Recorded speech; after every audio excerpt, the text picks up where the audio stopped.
Break के बाद एक बार फिर बहुत बहुत स्वागत। और दतिया का रण बड़ा भीषण, एक एक वोट के लिए कांटे का मुकाबला। और ताजा अपडेट बड़ी ब्रेकिंग के साथ शुरू करते हैं कि कांटे का मुकाबला और कांग्रेस 258 वोट से आगे पांचवें राउंड की अगर हम बात कर लें तो अब तक जो पांचवें राउंड की खबर आ रही है सामने, उसके मुताबिक सिर्फ 258 मतों से आगे चल रहे हैं घनश्याम सिंह। उन्हें मिले हैं 2997 मत और भारतीय जनता पार्टी के आशुतोष तिवारी को मिले हैं 20,739 मत। हम आपको बता रहे थे कि कितने कम मतों से भी जीत हार का ये इतिहास भारत में रहा है, मध्य प्रदेश में रहा है। सबसे केवल एक वोट से जीतने का जो रिकॉर्ड है वो राजस्थान का है, 2008 का। नाथ द्वारा विधानसभा सीट थी। सीपी जोशी कांग्रेस के दिग्गज नेता और उस समय मुख्यमंत्री पद के प्रबल दावेदार, और उन्हें बनाम कल्याण सिंह चौहान का था। कल्याण सिंह चौहान को मिले 62,216 और सीपी जोशी को मिले 62,215, यानी एक वोट से जीत गए बीजेपी के कैंडिडेट। तो T20 कहीं खड़ा भी होता है क्या इस रोमांच के आगे? जैसा हमने आपको बताया कि सुवासरा में शायद बात करें, वहां बहुत नजदीकी मुकाबला था। बीते चुनाव की बात करें तो 28 मतों से जीत हार की बात हुई थी। शाजापुर की हमने बात की, 28 मतों से हार जीत की बात हुई। तो बहुत दिलचस्प है चुनाव का ये रण। जी जया, पहले मनोज जी के पास चलते हैं। जी निश्चित तौर पर तो देखिए अपडेट लगातार दे रहे हैं, सीधे रुक करते हैं। मनोज जी भी हमारे साथ इस वक्त जुड़े हुए हैं, एग्जीक्यूटिव एडिटर, और उमेश पाराशर भी हमारे साथ इस वक्त दतिया से जुड़े हुए हैं। मनोज जी, दिलचस्प मुकाबला होता जा रहा है, लेकिन लीड घट गई अब कांग्रेस की। 258 वोटों से महज आगे है, हालांकि आगे है।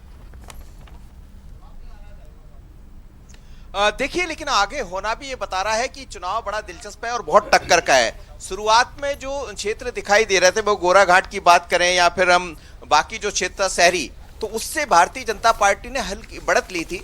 तो ये भी बड़ा महत्वपूर्ण था। अभी तक के जितने भी चुनाव हुए हैं तो पहले राउंड में कभी भी बीजेपी बढ़त नहीं ली थी। 4 चुनाव का यदि हम जिक्र कर रहे हैं, लेकिन बीजेपी ने बढ़त ली थी तो बीजेपी को बड़ी उम्मीदें जागी थी।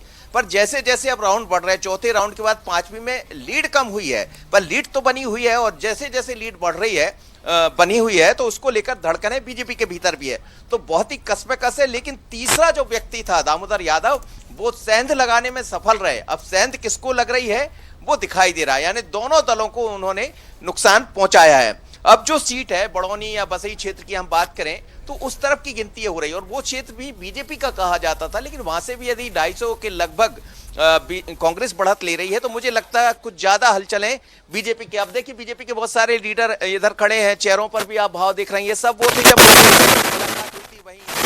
चलिए, कुछ ऑडियो का इशू है, देख रहा था, खूब भाग रहे थे आप वहां पर, लेकिन बात चली नहीं है। आप नहीं चल रही है बात। ये अभी 5 राउंड हुए हैं, 5 राउंड में 200-250 का अगर अंतर है तो कोई बहुत बड़ा अंतर नहीं है। और दतिया की जो पुरानी फितरत रही है, दतिया चुनाव कभी भी आज़ादी के बाद से एक तरफा नहीं हुआ है। चाहे भाजपा जीती हो चाहे कांग्रेस जीती हो, हमेशा निकट अंतर ही रहा है। अभी भारतीय जनता पार्टी की जो पुराने राउंड में जो ऐसे सीतापुर मंडल खुला, वहां पर भारतीय जनता पार्टी कभी जीतती नहीं थी, पहली बार जीती है। ऐसे बहुत सारे बूथ जो भारतीय जनता पार्टी पहले कभी नहीं। सही। और बड़ौनी में ऐसा कह रहे हैं कि वहां बढ़त ले ली है कांग्रेस ने, भले 250 की बढ़त है, बढ़त तो है जी। बढ़त, हाँ मैं मान रहा हूँ बढ़त है, लेकिन भारतीय जनता पार्टी जो शुरू पहले राउंड से लेके तीसरे चौथे राउंड तक आगे चलती हुई आई है। चौथे से पिछड़ गई है, चौथे से थोड़ा सा पिछड़ी है, लेकिन आने वाले समय में, आने वाले राउंड में आप देखेंगे कि ये बढ़त जो 200-250 वोटों से कांग्रेस आगे है, इसको हम पछाड़ते हुए हम आगे बढ़ेंगे। और भारी आगे बढ़ने का क्या कारण होगा? अभी कह रहे हैं आगे बढ़ेंगे, मुझे तो अभी ऐसा लग रहा है कि कसम। मैं लौटता हूं मनोज, लौटता हूं आपकी तरफ। पहले चलता हूं उमेश की तरफ, आप बात करते रहिए। उमेश, क्या अपडेट है आपके पास इस समय? आप बिल्कुल सामने खड़े हुए हैं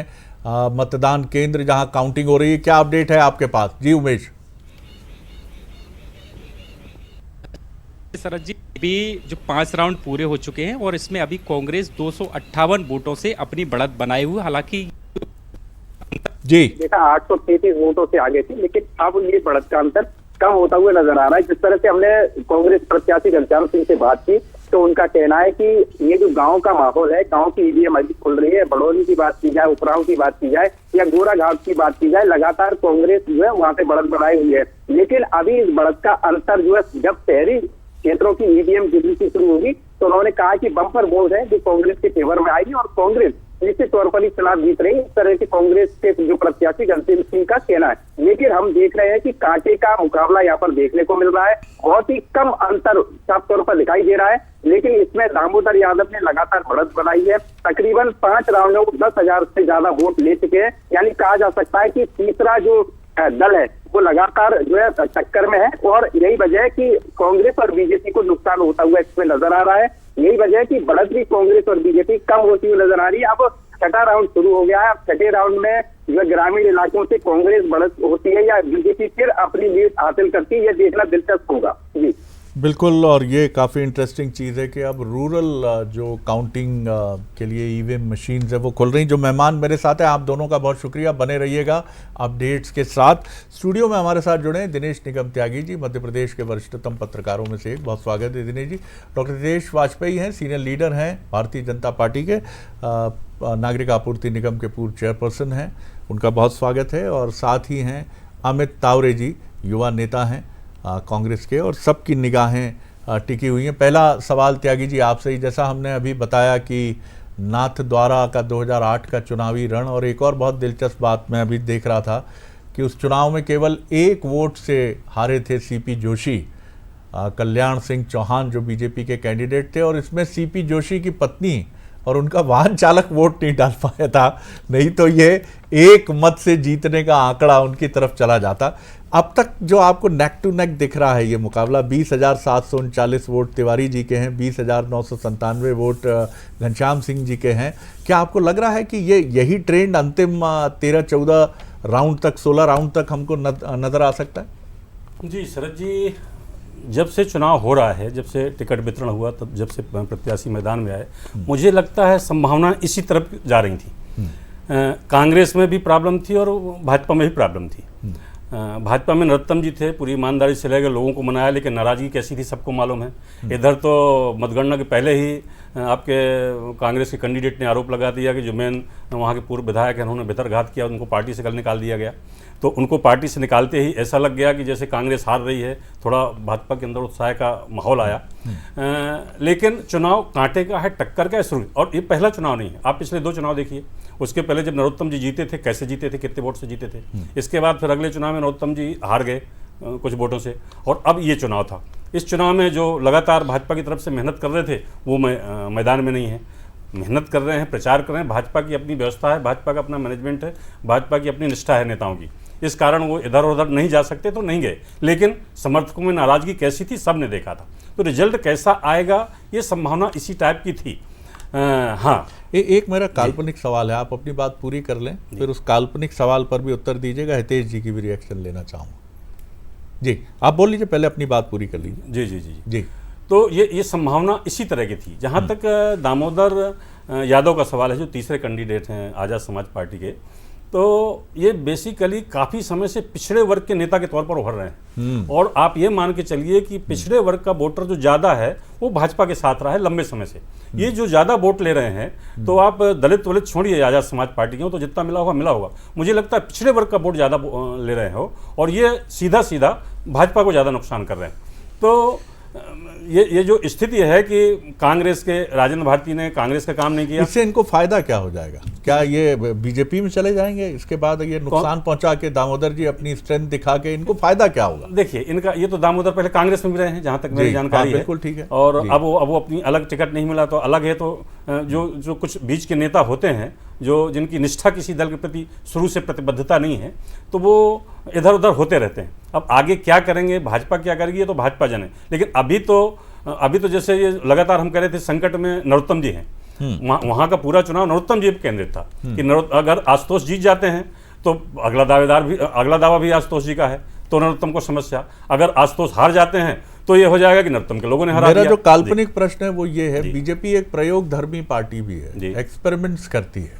क्या एक सवाल काल्पनिक हमने जो खड़ा कर रहा हूं मैं आपके सामने, कि क्या बड़े नेता जो नरोत्तम जी की पीढ़ी के हैं उनको लेकर एक प्रयोग था दतिया, क्योंकि इससे सरकार की सेहत पे कोई फर्क नहीं पड़ना था, आपके पास थंपिंग मेजॉरिटी है, कोई टेंशन नहीं है। आपने एक प्रयोग किया, क्योंकि ये डिबेट लगातार बीजेपी में छिड़ी है कि बड़े नेताओं का संगठन में उपयोग करें या उनकी जो 6-6 बार के विधायक हैं, 7-7 बार के विधायक हैं, 2-2, 3-3 बार कैबिनेट मंत्री रह चुके हैं, केंद्र में महत्वपूर्ण पदों पर रह चुके हैं, अब उनका हम संगठन के मार्गदर्शक के तौर पर उपयोग करें, क्योंकि वो घर बैठने वाली स्थिति में भी नहीं है, उनकी उम्र अभी सक्रियता से 10 से 12 साल काम करने की है। तो उन नेताओं का क्या किया जाए? क्या दतिया का परिणाम ये भी तय करेगा? अगर अनुकूल रहा तो पार्टी मानेगी कि भैया ठीक दिशा में हैं, हम नरोत्तम जी की तुलना में एक नए नेता को, जो वहाँ का है भी नहीं मूल रूप से, उसे लाकर जिता सकते हैं। तो ठीक है, अब अगले 2028 के चुनाव में फैसला हो, और अगर नहीं रहा, शुभकामनाएं दोनों को हैं, बीजेपी कांग्रेस को, नहीं रहा तो भैया चलने दो, बड़े चेहरे की अपनी इंपॉर्टेंस है। Is it true sir? मतलब इसमें कुछ दम लगता है आपको? नहीं, ये देखिए, ये मौजूदा जो नेतृत्व है बड़े नेता के साथ क्या करेगा, आप ना कुछ कह सकते हैं ना मैं कुछ कह सकता हूँ, लेकिन नरोत्तम जी बड़े, जैसे विधानसभा चुनाव हारने के बाद कितने अवसर आए, नरोत्तम जी का उपयोग हुआ, आपका लोकसभा चुनाव में उपयोग हुआ, उन्होंने खूब कांग्रेस की भीड़ जुटा ली, भाजपा में ले आए। इसके बाद भी जहाँ भी चुनाव होता है वहाँ चले जाते हैं, वहाँ उनका उपयोग होता है। लेकिन ये चर्चाएं भली थी कि अमित शाह के खास हैं, नेतृत्व के खास हैं, उनके यहाँ गए थे, लेकिन उनको जैसी जवाबदारी मिलना चाहिए जैसा पुनर्वास न हुआ। संयोग से दतिया का इलेक्शन ऐसा आ गया, बाई इलेक्शन, कि उनकी सदस्यता चली गई, चुनाव आ गया, ये मान लिया गया कि उनको टिकट मिलेगा ही। अब भाजपा ने वहीं पे उनको दे दिया कि पूरा तैयारी कर रहा है आदमी, सभाएं कर रहा है, सब कुछ कर रहा है, इसके बाद आपने टिकट काट दिया। तो मैं जो ये कह रहा था कि नरोत्तम जी की स्थिति ऐसी है कि मान लो आशुतोष जीत जाते हैं, तब तो जो आप कह रहे हैं उनका पुनर्वास मुझे लगता है ज़्यादा ठीक ढंग से हो सकता है। लेकिन और आशुतोष चुनाव हार गए तो भी कठिनाई जाएगी। अब भाजपा क्या करेगी ये तो भाजपा तय करेगी, लेकिन ये चुनाव कांटे का है और कुछ भी हो सकता है। अभी आप ये नहीं कह सकते कौन जीत रहा है। घनश्याम सिंह अभी आगे 250-300 आप ये कह रहे हैं कि चुनाव मैदान में नरोत्तम जी नहीं है, लेकिन सबसे ज्यादा भविष्य दांव पर उन्हीं का है। जी बिल्कुल। नहीं दाव, एक बात और बता दूंगा, ये ऐसा दूसरा चुनाव होगा अगर आशुतोष हार गए। आप जो है वहाँ श्योपुर में हार चुके, वो आपको मंत्री बनाया आपने, रामनिवास रावत को लाके, आपने जो है मंत्री रहते हो जो है वहाँ चुनाव के हार गए। तो एक ही दूसरा चुनाव होगा जिसमें भाजपा हार जाएगी। नुकसान नहीं है त्यागी साहब, आशुतोष जी के लिए तो आगे रास्ते बहुत खुले हैं। जी डॉक्टर हितेश वाजपेयी, इसी पूरे विषय पर आपका एक समग्र कमेंट। जी मैं आप लोगों की चर्चा, चूंकि आप लोग बहुत अच्छे से करते हैं, तो सुबह से मैं देख ही रहा हूँ और सुन रहा हूँ ध्यान से। तो मैं यही सोच रहा था कि इसमें हम इसको पर्सपेक्टिव में कैसे रख सकते हैं।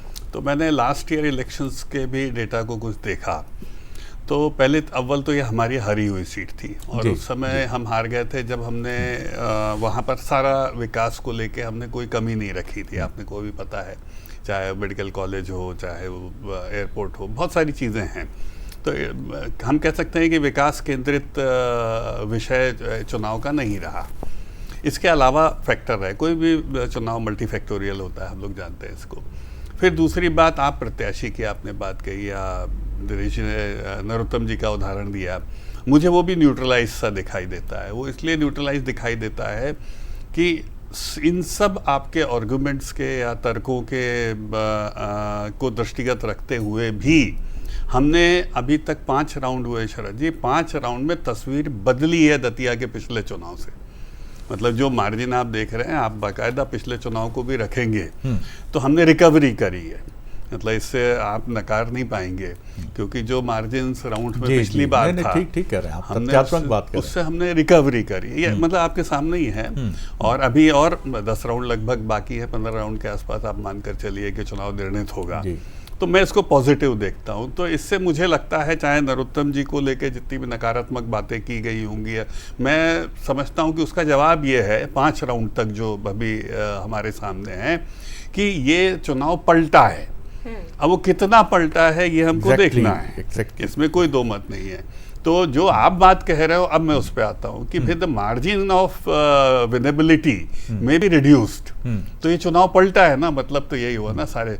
अच्छा, दोनों हाउस डिस्टर्ब थे, यदि मैं आपके सभी पॉइंट्स को ले लूँ, चाहे वो हमारे घर के हों, चाहे कांग्रेस के घर के हों, जिसको लेकर राजेंद्र भारती जी पर कल एक निर्णय हुआ है। तो अब तो चुनाव हो गए हैं, तो हम ये मान सकते हैं दोनों हाउस एक प्रकार से चुनौतियों से अपनी अपनी गुजर रहे थे शरद जी। और हम फिर मेरी पहली लाइन, चूंकि विकास केंद्रित चुनाव नहीं था तो स्वाभाविक इट वाज मोर ऑफ चलित राजनीति जिसको हम कहते हैं, चाहे वो प्रत्याशी चयन का विषय हो, अंदरूनी संगठन की व्यवस्था हो, बहुत सारी चीज़ें। चुनाव प्रबंधन को लेके हमने पूरे प्रयास किए, आपने देखा होगा हमने सभी 291 बूथों के ऊपर अपनी रचना करी, 90 शक्ति केंद्रों पर करी। तो we have given our best for election management. जी। तो मेरा मानना यह है विकास पर चुनाव बहुत ज़्यादा केंद्रित ना होना, फिर उसके बाद चुनाव प्रबंधन पर हमने अपना 100% दिया है। इसके बाद करने के बाद मुझे लगता है जिन इंटरनल फैक्टर्स की आप लोग चर्चा दोनों कर रहे हैं, दिनेश जी और आप लोग सभी लोग, वो फैक्टर रिवर्स हुए हैं। तो इसीलिए आप नरोत्तम जी को इसमें बरी कर सकते हैं। मेरा एक अरे सर, आपने तो क्या विश्लेषण कर दिया सर, वाह डॉक्टर साहब, मतलब नहीं तो ये मार्जिन बढ़ना चाहिए था। हाँ, नहीं मैं सहमत हूँ, मैं ये नहीं कह रहा हूँ, आपकी बात बिल्कुल सही है। 3000 से ऊपर हो जाना था, 10,000 से आप पिछड़ रहे थे उस चुनाव, आज आप इक्वल पे ले आए हो, तो नरोत्तम जी को कहाँ पकड़ोगे भैया? मुझे ऐसा लगता है ये मेरा एक कहाँ पकड़ोगे? साइकोलॉजिकल। नरोत्तम जी ने काम नहीं किया, ये तो सवाल ही नहीं भाई, ये तो बता रहे हैं, ये तो चीज दिखा रहे हैं। आंकड़े भी ये बोल रहे थे दिनेश जी कि अब जिम्मेदारी है संगठन की, मसलों की, और जो फैक्टर्स हुए जिस पे किसी का नियंत्रण नहीं था, क्योंकि ये हम इसके एनालिसिस भी करेंगे शरद जी कि ये मार्जिन नैरो डाउन हुआ तो ये हम एज पे हमारी क्यों नहीं आ पा रहा है। ये 200-250 चल रहा है, $1 मिलियन क्वेश्चन। ये जरूर किया जाएगा जब 15 राउंड हो जाएंगे। बिल्कुल। अमित जी, आपका रिएक्शन देखिए, बिल्कुल सही बात है कि दोनों ही पार्टियां अभी जहां खड़ी हैं तो दोनों के लिए अभी जो है क्लैपिंग है सर, क्योंकि दोनों पार्टियों ने क्लैपिंग नहीं सर, ये बोल दीजिए। बीजेपी, बात सही है, बीजेपी ने खाई पार्टी है, बीजेपी इसे मुकाबले की तरफ लेकर आई है, क्योंकि पिछले चुनाव में वो लूजर एंड पर थी, हारी थी और अच्छे खासे मतों से हारी थी। जी अमित जी। देखिए शरद जी, जब हम लास्ट टाइम भी चैनल पर बैठे थे और बीजेपी के प्रवक्ता भी बैठे थे, तो ये जो आगामी चुनाव था उसके संबंध में चर्चा हुई थी। मैंने तब भी कहा था और मैं अब भी बोलने जा रहा हूँ कि हमारे भाग्यशाली प्रदेश अध्यक्ष के नेतृत्व में 2023 के बाद से जहाँ जहाँ चुनाव हुआ, देखिए आप बुधनी में, जहाँ पे मध्य प्रदेश के सर्वोच्च नेता भारतीय जनता पार्टी की शिवराज सिंह चौहान साहब 1.25 लाख वोटों से जीतते थे, वो लीड हमारे दोनों नेताओं के मार्गदर्शन में 12,000 पर आ गई। और जो श्योपुर है, जो यहाँ दतिया से सटा हुआ जिला है, वहाँ तो कैबिनेट मंत्री चुनाव हार गए। मैं फिर बोल रहा हूँ कि नरोत्तम मिश्रा जी के आंसुओं की सुनामी में भारतीय जनता पार्टी बह जाएगी, आप देखिए। तो फिर इसमें आपकी मेहनत कहाँ खड़ी है सर? अगर आप ये दावा कर रहे हैं कि नरोत्तम मिश्रा जी की सुनामी है, तो फिर बताओ आपने क्या किया इस इलेक्शन में? हमारे प्रदेश अध्यक्ष दिन रात वहाँ पर रहे हैं, ये सिर्फ इस चुनाव में नहीं, बीते जो भी चुनाव हुए हैं आप देखेंगे ये बदलती हुई कांग्रेस है। 24 घंटे मेहनत करने वाले प्रदेश अध्यक्ष हैं, चाहे उमंग सिंघार जी की मैं बात करूं, चाहे जीतू पटवारी जी की मैं बात करूं, आप देखिए कहाँ इनके प्रदेश अध्यक्ष दिखे इतनी मेहनत करते हुए। तो निश्चित तौर पर ये परिणाम जब आएंगे कांग्रेस के पक्ष में आएंगे, और जो बात वहाँ पर हो रही है ये दतिया को या फिर हम कहें कि ग्वालियर चंबल की तासीर को नहीं समझ पाए, चूंकि मैं तो वहीं से ही आता हूँ। और जहाँ पर ये बोल रहे हैं कि हम लीड को कम कर रहे हैं, 160 से ज़्यादा विधायक आपके हैं, मोहन यादव जी के नेतृत्व में जो है वो 2.5 साल का कार्यकाल लगभग पूरा होने जा रहा है, और ये सरकार का आकलन है, ये सिर्फ एक चुनाव नहीं है, ये संदेश है भारतीय जनता पार्टी के लिए कि मध्य प्रदेश की जनता क्या मैसेज आपको देना चाह रही है, क्या आकलन कर रही है आपके काम का। ये कोई छोटा चुनाव नहीं है। जी, एक बहुत छोटी सी बात अमित जी, आपके सारे फैक्टर्स मान लिए मैंने, आपकी पार्टी, आपके नेता हैं, मैं उसके प्रति आपके जो भाव हैं उसका आदर करता हूं, लेकिन आज तो आंकड़ों का दिन है ना।